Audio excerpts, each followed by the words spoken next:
Eu vou dificultar um pouco para o Eric hoje por causa disso aqui, na gravação, eu acho. Mas boa noite, irmãos. Que a graça e a paz de nosso Senhor Jesus Cristo esteja com todos.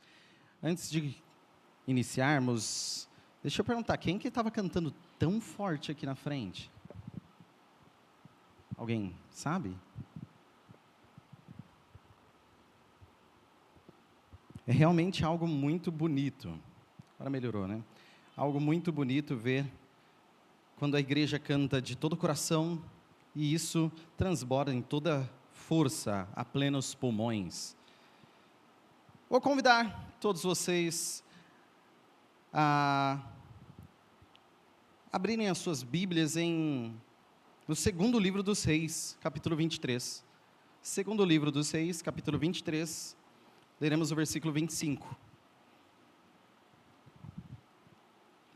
Nossa mensagem hoje tem por tema Perante as Escrituras. Perante as Escrituras. Vamos falar deste livro. Vamos falar das Escrituras. E, para isso, para a reflexão inicial, segundo livro dos Reis, capítulo 23, versículo 25, que diz: Nem antes, nem depois de Josias, houve um rei como ele, que se voltasse para o Senhor de todo o coração, de toda a alma e de todas as suas forças, de acordo com toda a lei de Moisés. Vou repetir.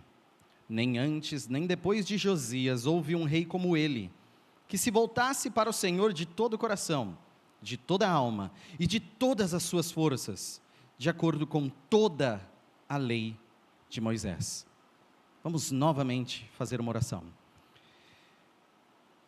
Senhor Deus, Deus da lei, Deus de um caráter santo, santo és, plenamente santo e perfeito, e a tua lei é santa, e a tua lei é perfeita.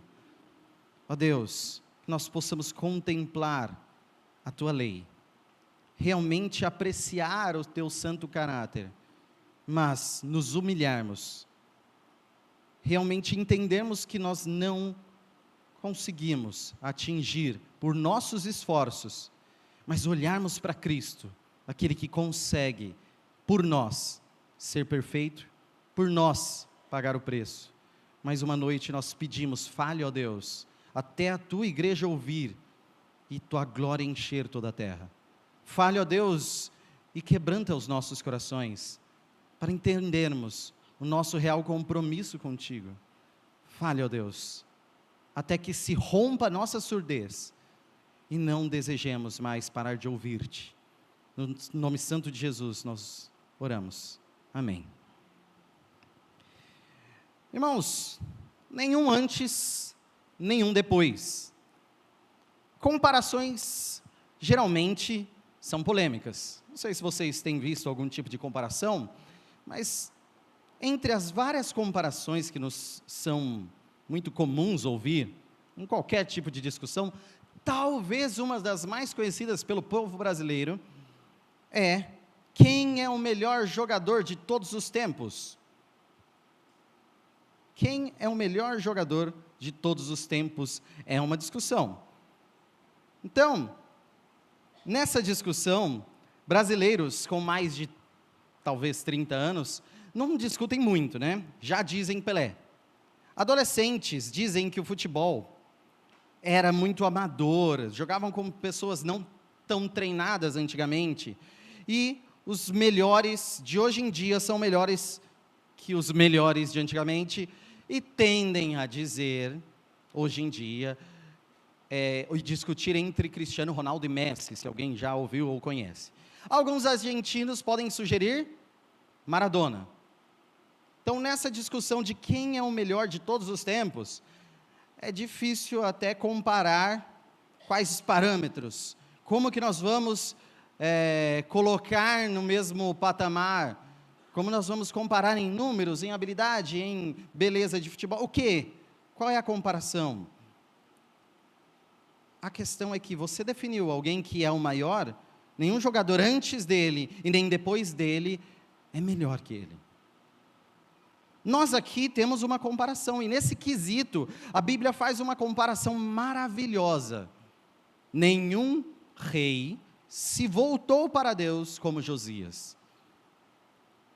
Em voltar para Deus, é o maior rei de todos os tempos. Olha que legal. Nem antes, nem depois. É o Pelé dos reis que se voltaram para Deus. De coração, com a alma, com toda a força. E, conforme toda a lei de Deus, rei Josias. Muitos buscam a Deus, ou se voltam para Ele do jeito que querem, mas sem o coração e a alma. Só de ir na igreja no domingo. Talvez só a razão desta pessoa, conforme o exemplo que o pastor falou hoje de manhã, que nem o Bob do exemplo, é o Bob, né? Que só quer conhecer, mas realmente não sente nada quanto a isso. Tem outros que buscam em si, mas sem força.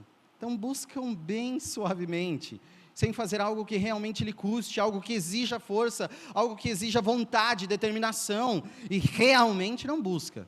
É aquela busca preguiçosa e desengajada. Ou pior do que tudo isso, imagine alguém que busca de coração, alma e força, mas não a palavra de Deus, não o Deus da palavra, não conforme as Escrituras. Não é o caso de Josias. Não o Pelé dos reis que voltam para Deus.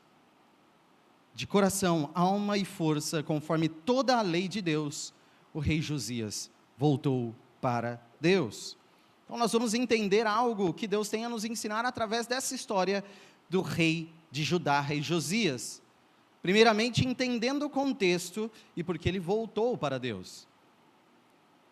Primeiro, para entendermos muito bem, mastigadamente, lembrem-se, desde Gênesis, Deus escolheu um povo para si. Num mundo em pecado, Deus escolheu um povo para si, formando este povo a partir de Abraão. Este povo cresceu lá no Egito e foi libertado de lá com Moisés e recebeu a lei de Deus. Inclusive nós lemos aí no Shema, no Ouça Israel, esse povo foi escolhido por Deus e foi dada a lei para esse povo, para ser uma luz para as nações. Este povo foi conduzido pelo deserto, chegou à terra de Canaã e conquistou a terra de Canaã e se estabeleceu por lá. Este povo, então, pediu um rei, quando estava estabelecido na terra de Canaã. E teve 3 reis, esse povo completo teve 3 reis. Primeiro Saul, depois o que mais todos conhecem, Davi, e outro famoso, Salomão. Só que os pecados de Salomão fizeram Deus castigar esse povo e dividi-lo em Reino do Norte, que a gente chama de Israel, e Reino do Sul, que a gente chama de Judá. Então, o povo separado de Deus descumpriu a lei a partir do seu rei, de tal forma que foi dividido em Norte e Sul. O Reino do Norte teve só reis maus, só reis que fizeram mal aos olhos de Deus, e levaram o povo à idolatria. O pior deles foi o rei Acabe, aquele da esposa Jezabel, da rainha Jezabel. Bom, Deus entregou o povo do norte aos seus inimigos. Ele foi derrotado, a sua capital Samaria foi conquistada e destruída. Este povo foi tirado da sua terra, ou morto, ou totalmente desfigurado, descaracterizado. Só sobrou o Reino do Sul. O Reino do Sul variava entre reis maus e alguns reis bons que faziam a vontade de Deus. Mas o pior do reino de Judá, Manassés, esse reino do sul, o pior rei de todos, Manassés, ele foi o rei que mais mergulhou em idolatria e fez o povo pecar em idolatria, e Deus prometeu punir o povo por ser levado por Manassés a adorar ídolos. A gente vê isso em 2 Reis 21. Se abrir em 2 Reis 21, de 10 a 15, diz assim: E o Senhor disse por meio dos seus servos, os profetas: Manassés rei de Judá, cometeu esses atos repugnantes. Agiu pior que os amorreus que o antecederam e também levou Judá a pecar com os ídolos que fizera. Ele fez pior do que os reis que eram daquela terra. Vocês viram que Deus orientou: esse povo é idólatra, quando vocês entrarem nessa terra, não se misturem, não se casem com eles, não sejam influenciados por eles, pela idolatria. O que nós temos aqui é que este rei foi pior do que o rei dos amorreus, pior do que reis que são pagãos. Versículo 12: portanto, assim diz o Senhor, o Deus de Israel: causarei uma desgraça em Jerusalém e em Judá, que os ouvidos de quem ouvir a respeito ficarão zumbindo. Estenderei sobre Jerusalém o fio de medir utilizado contra Samaria e o fio de prumo usado contra a família de Acabe. Farei a mesma coisa que fiz no reino do norte. Limparei Jerusalém como se lava um prato, lavando-o e virando de cabeça para baixo.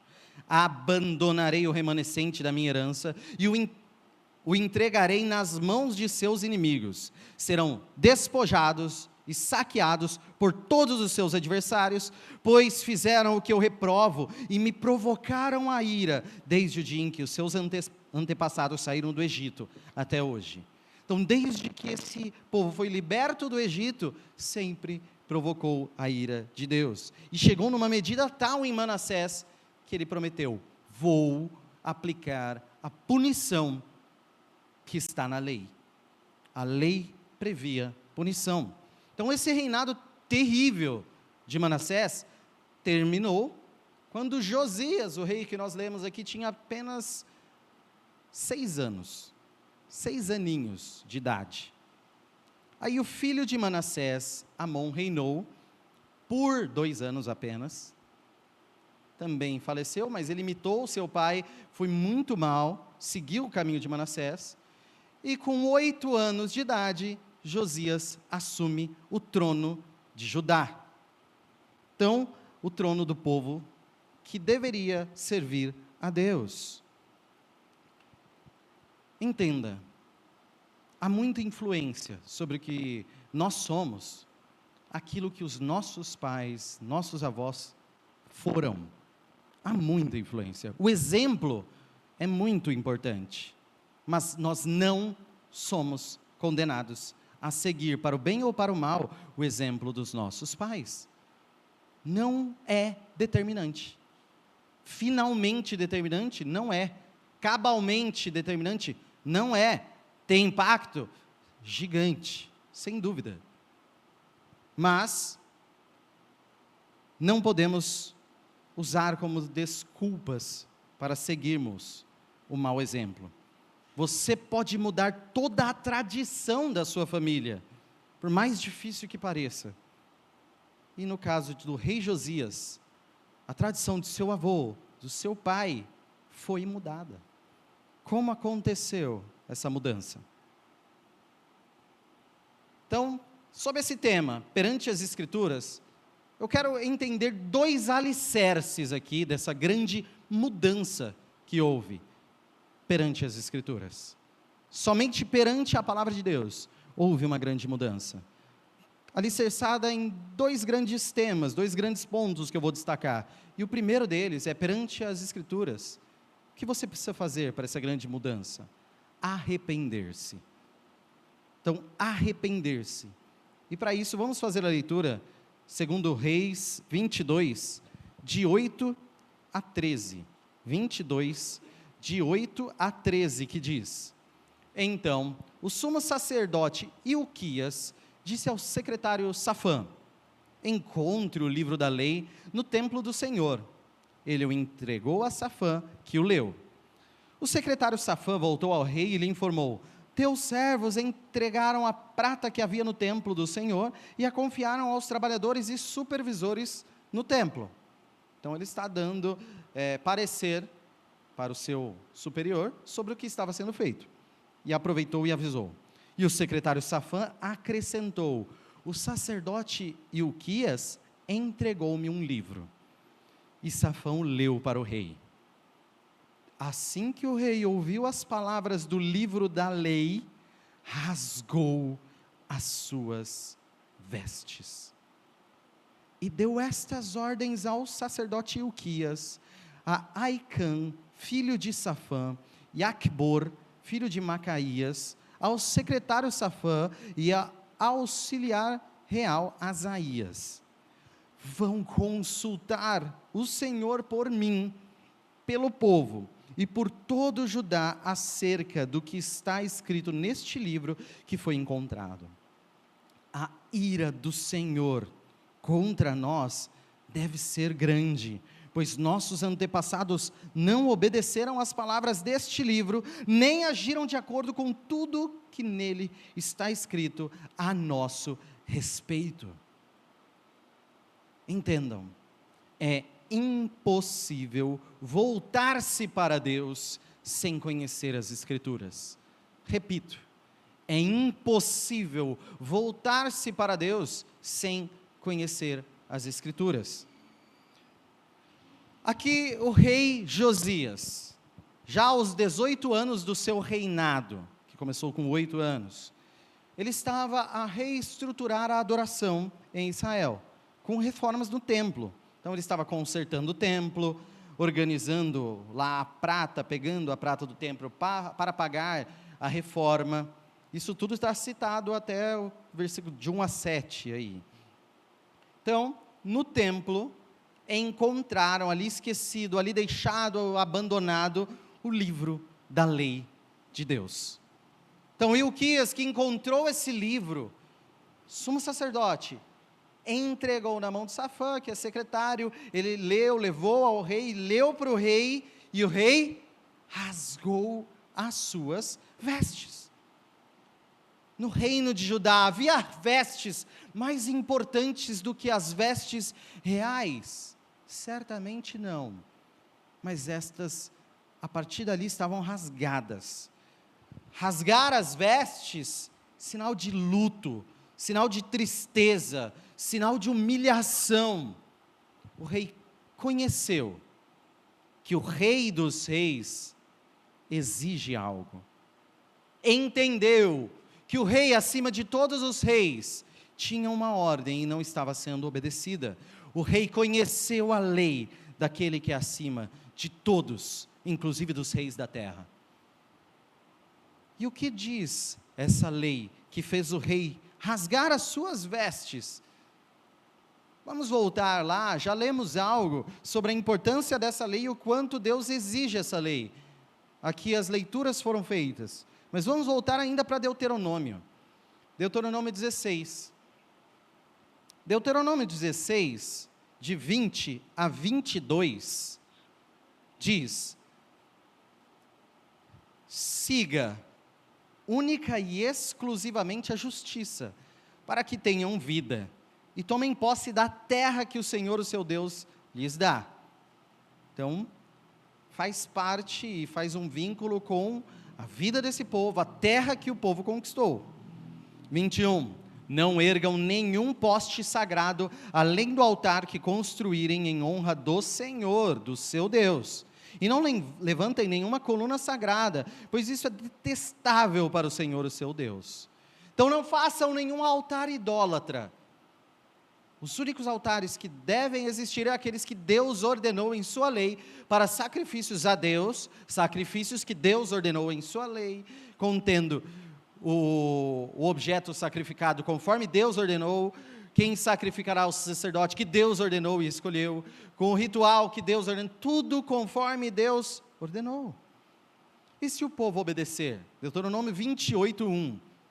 Se o povo obedecer, Deuteronômio 28, 1 diz: se vocês obedecerem fielmente ao Senhor, o seu Deus, e seguirem cuidadosamente todos os seus mandamentos que hoje lhes dou, o Senhor, o seu Deus, os colocará muito acima de todas as nações da terra. E ele prossegue, até o versículo 14, narrando bênçãos que esse povo teria no campo, na cidade, nas colheitas, nos seus animais, na sua saúde e tudo mais, nos seus filhos, família, teriam bênçãos por cumprir a lei. Mas, Deuteronômio 28, a partir do 15, cita as maldições se esse mesmo povo não obedecer à lei. Então, Deuteronômio 28, de 15 a 20, se desobedecerem. Entretanto, se vocês não obedecerem ao Senhor, ao seu Deus, e não seguirem cuidadosamente todos os seus mandamentos e decretos que hoje lhes dou, todas essas maldições cairão sobre vocês e os atingirão. Vocês serão amaldiçoados na cidade e serão amaldiçoados no campo. A sua cesta e a sua amassadeira serão amaldiçoadas. Os filhos do seu ventre serão amaldiçoados, como também as colheitas de sua terra, os bezerros e os cordeiros dos seus rebanhos. Vocês serão amaldiçoados em tudo o que fizerem. O Senhor enviará sobre vocês maldições, confusão e repreensão em tudo o que fizerem, até que vocês sejam destruídos e sofram repentina ruína pelo mal que praticaram ao se esquecerem dele. Prossegue, versículos 25 e 26, Deuteronômio 28, 25 e 26. O Senhor fará que vocês sejam derrotados pelos inimigos. Vocês irão a eles por um caminho, e por 7 fugirão. E vocês se tornarão motivo de horror para todos os reinos da terra. Os seus cadáveres servirão de alimento para todas as aves do céu, e para os animais da terra, e não haverá quem os espante. E por fim, ainda Deuteronômio 28, só que versículos 36 e 37. O Senhor os levará, e também o rei que os governar, a uma nação que vocês, seus antepassados, nunca conheceram. Lá vocês adorarão outros deuses, deuses de madeira e de pedra. Vocês serão motivo de horror, e motivo de zombaria, e de riso, para todas as nações, para onde o Senhor o levar. Idólatras serão punidos, diz a lei do Senhor. Deus os amaldiçoa.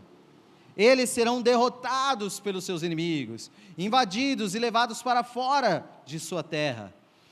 Quando Josias ouve palavras como estas, na leitura do livro que foi achado, quando ouve a pregação acusando os pecados, quando ouve a exposição dos seus antepassados nos seus atos, e do que ele tinha feito até então, foi exatamente o que aconteceu com o reino do norte.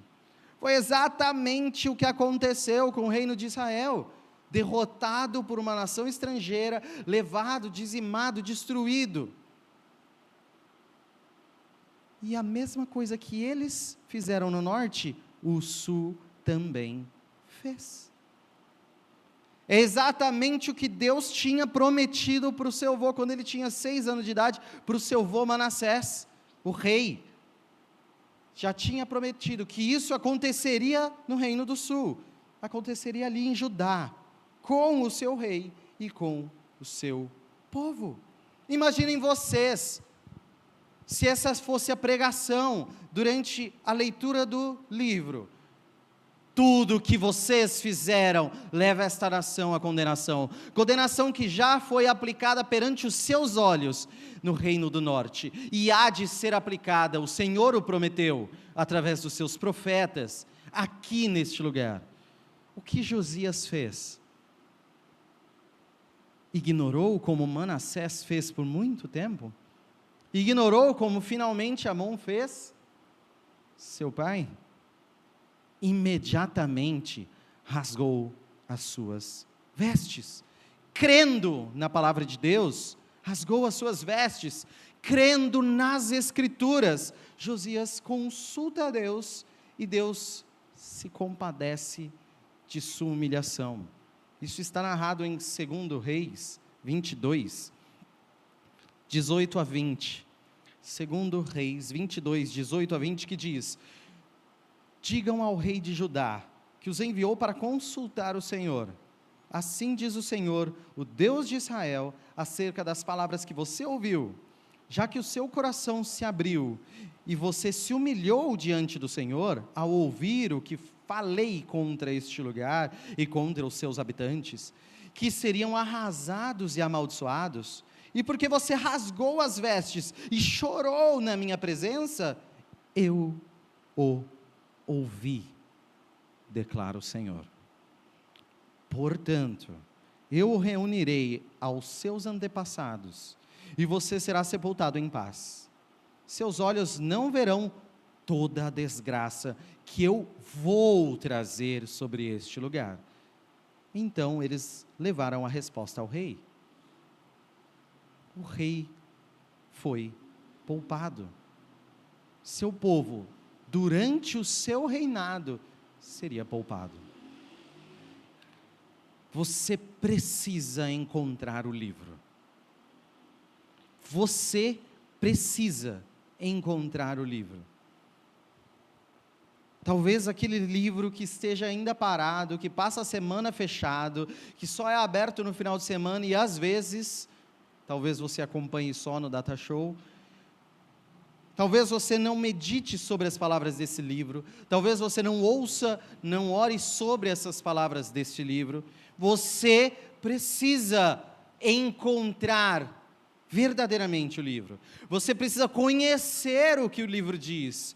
Você precisa reagir ao que o livro diz de você. Esse livro diz sobre você.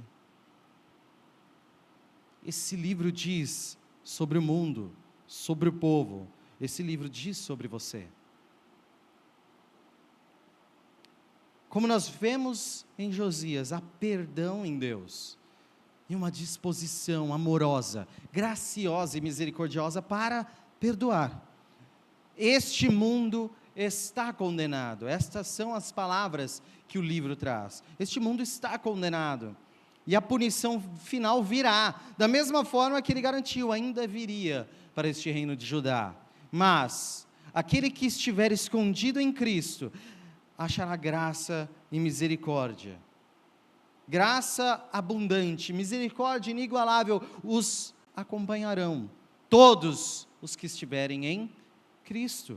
Encontre o livro, conheça o livro, reaja ao que o livro diz de você.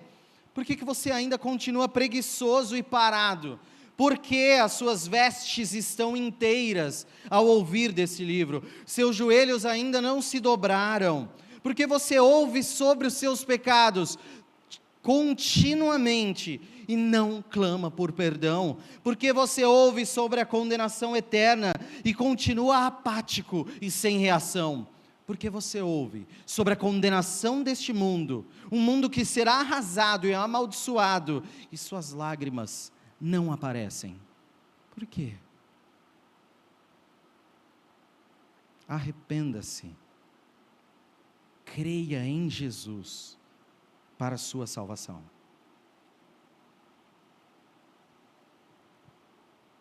Após rasgar as suas vestes, chorar perante Deus, se arrepender e consultá-lo, e ser perdoado, não parou por aí. Como segundo ponto perante as Escrituras, comprometa-se. Comprometa-se. Coincide com o que nós conversamos ontem, com os jovens aqui, sobre comprometimento. Josias comprometeu-se. Segundo livro dos Reis, agora partindo para o capítulo 23, versos de 1 a 3, comprometa-se. Segundo Reis 23, de 1 a 3 diz: Então o rei convocou as autoridades de Judá e de Jerusalém, que é a capital de Judá. Depois o rei subiu ao templo do Senhor, acompanhado por todos os homens de Judá, todo o povo de Jerusalém, os sacerdotes e os profetas, todo o povo, dos mais simples aos mais importantes, para todos. O rei leu em voz alta todas as palavras do livro da aliança, que havia sido encontrado no templo do Senhor. Meus amigos, que rei! O próprio rei leu todas as palavras em voz alta, todas as palavras do livro da aliança que havia sido encontrado no templo do Senhor. Versículo 3, o rei colocou-se junto à coluna real e, na presença do Senhor, fez uma aliança comprometendo-se a seguir o Senhor e obedecer de todo o coração e de toda a alma e seus mandamentos, seus preceitos e seus decretos, confirmando assim as palavras da aliança escritas naquele livro. Então todo o povo se comprometeu com a aliança. É impossível voltar-se para Deus sem obedecer às Escrituras, sem comprometer-se com as Escrituras. Nós já estudamos a história dos reis de Israel, desde 1 Samuel, 2 Samuel, 1 Reis, 2 Reis, utilizando-se, valendo-se de alguns textos de 1 e 2 Crônicas, tudo isso, em EBD, nós já estudamos. Nesta época eu era professor da sala das mulheres, não sei se algumas ainda lembram, mas eu particularmente, como professor, talvez lembre-se, mas eu não me esqueço de grandes histórias, algumas de Samuel, realmente passei a admirá-lo muito mais nos nossos estudos, Davi, Jonatas, Elias, Eliseu, Josafá e tantos outros, mas assim, são histórias de arrepiar, sabe que a aula tem aquele momento que todo mundo fica meio perplexo, por causa da fé destes homens, por causa do amor que eles tinham, a obediência assim distinta que eles mostraram, umas mais impactantes que as outras, assim, histórias belíssimas, mas eu ainda me lembro particularmente da irmã Luzia, com os olhos, eu lembro com os olhos assim vermelhos, marejados, nessa história, ao estudarmos esse grande avivamento aqui do povo, no rei Josias, e a pergunta dela martelou tanto a minha cabeça, que até hoje eu lembro, acho que ela nem lembra, mas ela perguntou o seguinte, e é porque também o enredo, ela perguntando daquela forma, com aquele impacto, ela falou, o que nos impede de fazermos isso? Não sei se foi exatamente com essas palavras, mas ela perguntou, o que nos impede, como igreja, pensando na nossa igreja, o que nos impede de fazermos isso? Já estendo a vocês, eu nunca respondi, estendo a vocês, o que nos impede de fazermos isso? O que nos impede de fazermos uma aliança com Deus e renovarmos o nosso compromisso de obedecer às Escrituras? O que nos impede? Josias não apenas se arrependeu, como rei, convocou o seu povo, como um verdadeiro rei, fez seu povo ouvir o Rei dos Reis, através da leitura de sua própria voz, das Escrituras. Como líder, ele mesmo se comprometeu em aliança, seguir a Deus e a sua palavra. Olha, não caia nessa besteira de achar que é só mais uma tentativa de ser salvo por obediência à lei, não é isso que nós estamos falando aqui, tá? Ninguém será salvo por tentar obedecer, ninguém. Isso daqui que nós estamos vendo, de um compromisso reafirmado, de pacto renovado, de pacto público para com Deus, é um fruto de perdão que houve na vida de Josias, é fruto da graça abundante perante a leitura da lei, é consequência de encontrar um Deus misericordioso e gracioso, que depois de inúmeros pecados cometidos pelo rei, pelo seu pai, pelo seu avô, por todo o povo, ainda é possível ouvir a doce voz do você está perdoado, você encontrou perdão, porque você se humilhou, chorou e rasgou as tuas vestes, clamando por misericórdia, você encontrou misericórdia de todos os seus pecados. E o povo seguiu o rei. Todo o povo se comprometeu. Então você quer e almeja por um avivamento? Quer um povo comprometido? Uma liderança comprometida? Encontre o livro. Conheça o livro, viva o que o livro diz, de todo o coração, creia, somente através da fé, creia, e saiba, como diz o livro, que somente pelo Espírito Santo de Deus é que o povo segue, somente pelo Espírito Santo o povo pede e clama misericórdia. Sem Jesus, nada podemos fazer. Este compromisso não fica da boca para fora, foi imediatamente para a prática.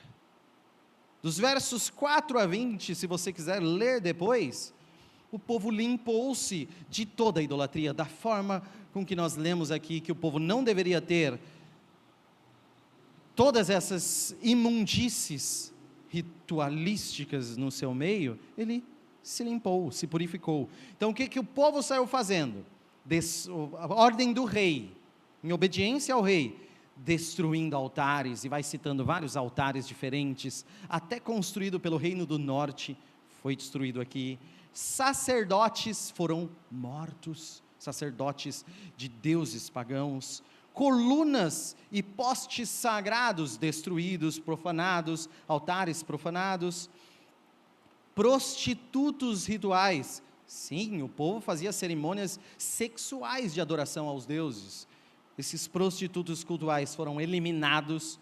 Cavalos e carruagens dedicados, consagrados a ídolos, foram eliminados. Santuários foram profanados e destruídos. Perante as Escrituras, houve arrependimento. Houve também obediência. Não foi só estou triste, realmente dá remorso ouvir que eu estou errado, estou muito triste hoje. Cantou uma música, o Leandro ficou ali tocando o piano assim de fundo, aí falou uma coisa que eu realmente faço e minha consciência acusa, e eu choro, e eu rasgo as minhas vestes, e amanhã eu faço a mesma coisa com todo gosto. Não é isso. O arrepender-se também acompanha o comprometer-se verdadeiramente com Deus.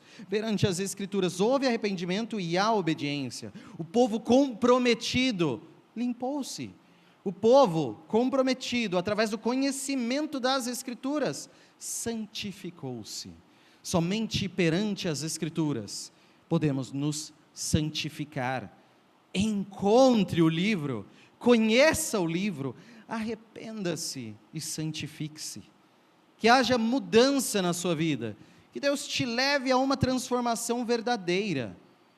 O que te impede, senão o seu amor ao pecado, seu amor aos postes, às colunas, aos altares, sacerdotes, prostitutos cultuais do seu pecado? O quanto você ama o altar do seu pecado para não o destruir ao comprometer-se com Deus? Você, adorando a si mesmo, é o pior de todos os ídolos. Você constrói altares para si mesmo, pecando e tendo prazer a cada sacrifício feito no altar do seu pecado. E você sacrifica a sua própria vida no altar dos prazeres deste mundo, em homenagem a si mesmo. A cada vez que você busca o seu prazer, você está sacrificando para si mesmo, para o seu próprio ego, seu próprio prazer, seu maior ídolo, que é você mesmo. A sua própria vida está sendo sacrificada. Destrua os altares, santifique-se. Destrua os sacerdotes do seu pecado. Destrua a prostituição que cultua os demônios. Santifique-se já. O que nos impede? Senão o amor ao nosso pecado. Odeie o seu pecado. Desde já, odeie o seu pecado. Nesse comprometimento e santificação de Josias e de seu povo, a cereja do bolo encerra as ações deste grande retorno a Deus, narrado aqui, a celebração da Páscoa. Eles celebraram a Páscoa. Deus havia ordenado ao povo, desde a saída do Egito, para que comemorasse a Páscoa, a libertação que Deus operou àquele povo, tirando eles, que eram escravos no Egito, libertando-os da escravidão e levando-os, mesmo antes de haver rei em Israel, eles deveriam fazer a celebração da Páscoa. Então o povo tinha deixado, por causa dos seus reis maus, deixado de celebrar a Páscoa. Mas, perante as Escrituras, voltaram a celebrá-la. Isso está narrado no capítulo 23, versículos 21 a 23, segundo Reis 23, 21 a 23, que diz: Então o rei deu a seguinte ordem a todo o povo: celebrem a Páscoa ao Senhor seu Deus, conforme está escrito neste livro da aliança. Não conforme eu quero, não conforme eu acho, não conforme você gosta, não conforme vocês imaginam, conforme está escrito. Essa é a nossa postura de culto, conforme está escrito. Nem nos dias dos juízes que lideraram Israel, nem durante todos os dias dos reis de Israel e dos reis de Judá, foi celebrada uma Páscoa como esta. Mas no 18º ano do reinado de Josias, esta Páscoa foi celebrada ao Senhor em Jerusalém. No mesmo ano que ele achou o livro, celebraram a Páscoa. Nem antes, nem depois, nunca uma Páscoa como esta. Nem na época dos juízes, antes de pedirem um rei, celebraram uma Páscoa como essa. Nem na época dos reis de Israel, nem de Judá, celebraram uma Páscoa como esta. Essa Páscoa que é símbolo da salvação, símbolo da libertação, símbolo da visitação de Deus em meio ao povo, do anjo do Senhor carregando a sentença de morte ao primogênito, daqueles que não passaram o sangue do cordeiro morto em suas portas.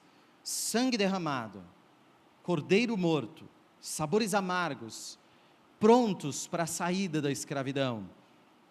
Nem antes, quando havia juízes, nem durante, quando havia reis, nunca como este. Um grande retorno a Deus, também uma grande festa de adoração, um grande culto a Deus, uma festa de adoração pela salvação e pela libertação. O que nos impede de renovarmos este compromisso? O que nos impede de cultuarmos como nenhum outro culto que fizemos antes, de acordo com as Escrituras, com toda a nossa força, coração, alma? O que te impede de derramar-se conforme as Escrituras ordenam, com tudo o que você é? O que te impede de comprometer-se? Há uma aliança perfeita que nos é oferecida. Hebreus 8, de 8 a 10, narra sobre essa aliança. Hebreus 8, de 8 a 10, diz: Deus, porém, achou o povo em falta e disse: estão chegando os dias, declara o Senhor, quando farei uma nova aliança com a comunidade de Israel e com a comunidade de Judá. Não será como a aliança que fiz com os seus antepassados, quando os tomei pela mão para tirá-los do Egito. Visto que eles não permaneceram fiéis à minha aliança, eu me afastei deles, diz o Senhor. Esta é a aliança que farei com a comunidade de Israel, depois daqueles dias, declara o Senhor. Porei minhas leis em suas mentes, e as escrevereis em seus corações. Serei o Deus deles, e eles serão o meu povo. Essa é a aliança oferecida nas Escrituras, e que nós vemos perante as Escrituras. Se você verdadeiramente encontrar o livro, esta é a nova aliança. Não uma aliança que depende do seu cumprimento da lei, com certeza não é essa aliança. É uma aliança em que Cristo cumpriu a lei e oferece graça e misericórdia. É essa a aliança a que Josias se rendeu. Não a aliança de cumprimento da lei, porque ele percebeu que não havia esperança em suas próprias mãos, mas rasgou suas vestes e se humilhou. Se comprometeu com Deus a fazer seu melhor, mesmo sabendo que a condenação ao povo ainda viria. Ele fez da misericórdia e da graça que há em Deus a sua aliança. Josias foi salvo por Cristo Jesus. Josias foi salvo pela sua fé em Cristo Jesus como único, suficiente Salvador. Não o seu próprio compromisso, não o seu próprio arrependimento, mas seu compromisso e arrependimento servem à fé que ele tem em um Deus que resolveria, com sua misericórdia, os pecados de seu povo. Hebreus 9, 14 e 15, para encerrarmos. Hebreus 9, 14 e 15 diz: quanto mais, então, o sangue de Cristo, que pelo Espírito Eterno se ofereceu de forma imaculada a Deus, purificará a nossa consciência de atos que levam à morte, de modo que sirvamos ao Deus vivo. Por essa razão, Cristo é o mediador de uma nova aliança, para os que são chamados, para que os que são chamados recebam a promessa da herança eterna, visto que ele morreu como resgate pelas transgressões cometidas sob a primeira aliança. Quando encontrarmos os livros e vermos que na lei de Deus nós cometemos as transgressões, quebramos a aliança, busquemos a nova aliança em Cristo, a aliança de arrependimento, a aliança de graça que nós cantamos, de um rei que pode salvar o pecador, a aliança que há em Cristo, através do sangue desta aliança, passado verdadeiramente nos batentes de sua porta, expostos para todos, como o sangue que guia a sua casa, o sangue de Cristo. É sob este sangue que nós servimos a Deus, é sob este sangue que nós cultuamos a Deus. Independente dos pecados cometidos, este sangue oferece perdão ao que se arrepender. Deus nos chama a encontrarmos o livro. Todas as vezes que você ouve das Escrituras, Deus te chama a encontrar o livro e conhecer a Deus através deste livro, conhecendo Jesus Cristo, conhecendo Jesus. Nos chama a nos arrepender e nos comprometermos com Ele, cultuando-o de todo o coração, que você encontre Cristo ao ficar perante as Escrituras. Vamos orar? Santo e glorioso Deus, nosso Pai, nós pedimos perdão pelos nossos pecados. Não há outro clamor senão por misericórdia. Não há outra exigência nossa senão que nos puna